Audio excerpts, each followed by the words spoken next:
Hi friends, ఈరోజు మన వీడియోలో టమాటా చట్నీ ఎలా చేయాలో చూడండి.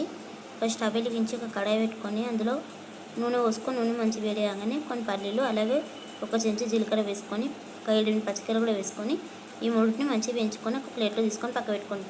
కొంచెం చింతపండు ఒక 4-5 ఎల్లిపాయలు వేసి దాన్ని పక్క పెట్టుకొని ఇప్పుడు మళ్ళీ అదే కడాయిలో ఒక 4 టమాటాలు కొంచెం కొత్తిమీర కూడా వేసుకొని మంచిగా వేపుకొని టమాటా అంతా మంచి దగ్గరికి అయిపోయాక ఇప్పుడు వీటిని కూడా ఒక మిక్సర్లో వేసేసి కొంచెం ధనియాలు కూడా వేసుకోండి. ఇది మొత్తం మంచి చల్లారిపోయాక ఇప్పుడు మనం పల్లీలు వేపుకొని పక్క పెట్టుకున్నాం కదా, వాటిని కూడా వేసేసి కొంచెం టేస్ట్ పసుపు వేసి మెత్తగా మిక్సీ పట్టుకోండి. కొన్ని నీళ్ళు అవసరం ఉంటే నీళ్ళు పోసుకొని మంచి మెత్తగా మిక్సీ పట్టండి.